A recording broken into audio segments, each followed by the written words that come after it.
नमस्कार दोस्तों। अगर आप भी यूपीआई का इस्तेमाल करते हैं तो थोड़ा सावधान हो जाइए। कहीं आपका यूपीआई से इस्तेमाल करना आपके लिए मुसीबत खड़ी ना कर दे। क्योंकि आज के टाइम एक यूपीआई वाला स्कैम भी चल रहा है जिसमें बहुत से लोग फँस रहे हैं और बहुत से लोग फँसाते भी हैं। ये आपके सगे-संबंधी भी हो सकते हैं, ज़रूरी नहीं कि हों, लेकिन ये आपके सगे-संबंधी भी हो सकते हैं और स्कैम हमारे इंडिया के अंदर ही बहुत चल रहा है और अदर कंट्रीज़ के अंदर ही बहुत चल रहा है। तो ये आखिर यूपीआई स्कैम है क्या? इस पर बात करेंगे आज हम। तो वेलकम बैक गाइस, मैं आपका होस्ट और दोस्त विनय और आपका स्वागत करता हूं आपके अपने यूट्यूब चैनल इट्स VK81 और नॉन वेज ज्ञानी पर। जहां पर भी आप वीडियो देख रहे हो आपका वहीं पर स्वागत है। तो ये यूपीआई स्कैम है क्या?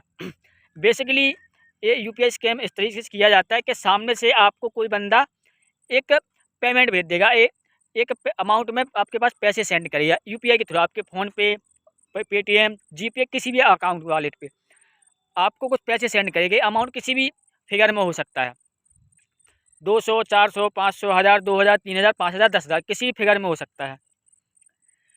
आपको बंदा कुछ पैसे सेंड करेगा, फिर उसके बाद आपके पास एक कॉल आएगी।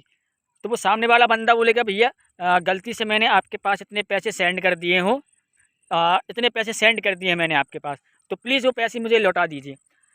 तो वो आपके समय बहाने मारेगा, बहुत से बहाने बताएगा कि कहीं मेरी माँ एडमिट है, कहीं मेरी सिस्टर की आंखों के इलाज के लिए था, कहीं मेरी पढ़ाई के लिए था, कहीं मेरे खुद के इलाज के लिए था, एक्सेट्रा एक्सेट्रा। मतलब बहुत से ऐसे बहाने देगा, ऐसे ऐसे एक्सक्यूज़ देगा जो जिसका वास्तविकता से या रियलिटी से कोई भी संबंध नहीं होगा, कोई रिलेशन नहीं होगा।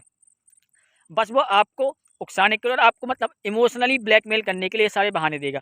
उसने पैसे भेजे हैं आपके पास, जो भी अमाउंट होगा, 200, 400, 500, 1000, 2000, 3000, पर उसके बाद कॉल पे यही चीज़ बोलेगा। पर अगर आप मान जाते हो, बेसिकली तो आपका फ़र्ज़ है कि आप वो पैसे उसके पास सेंड कर दें।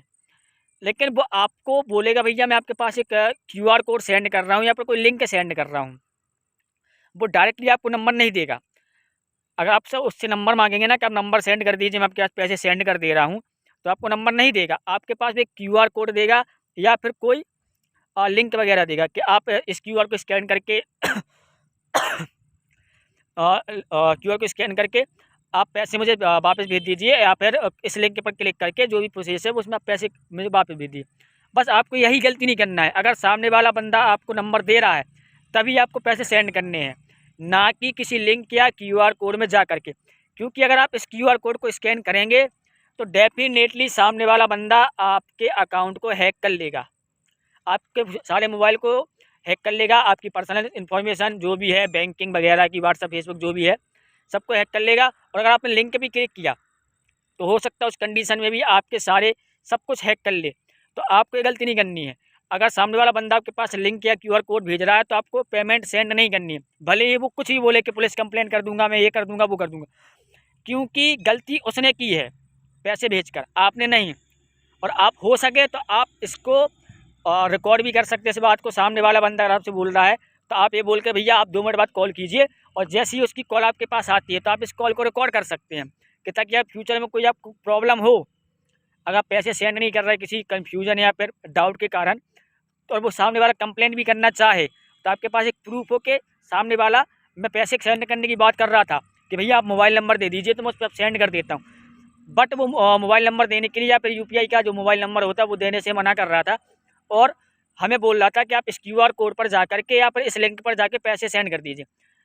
और कुछ स्कैम इस तरीके से भी होते हैं कि सामने वाला बंदा आपके पास एक ओटीपी भेजेगा कि भाई मैं आपके पास पैसे आपको पैसे सेंड कर देगा, और बोलेगा कि वो पैसे मुझे वापस चाहिए है। तो ये ओटीपी मैंने आपके पास सेंड किया था, आप ओटीपी बता दी। आप ओटीपी नहीं बतानी, किसी भी सूरत में ओटीपी नहीं बतानी। और जो तीसरा तरीका है इस तरीके स्कैम करने का, तो बेसिकली इसमें होता क्या है कि सामने से तो आएगा ही, सामने से तो पैसे आएंगे ही, और वो आपको, आपके पास सामने से पैसे आएंगे 200, 500, 1000 जितने भी फिगर में है, वो आपको एक मनी रिक्वेस्ट को सेंड करेगा। मतलब एक रिक्वेस्ट मनी का ऑप्शन होता है यूपीआई में, तो वो सेंड करेगा।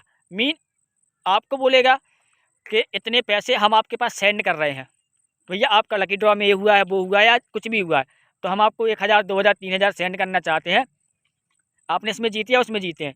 तो आपको वो एक रिक्वेस्ट मनी का, यूपीआई के थ्रू रिक्वेस्ट मनी का वो सेंड करेगा।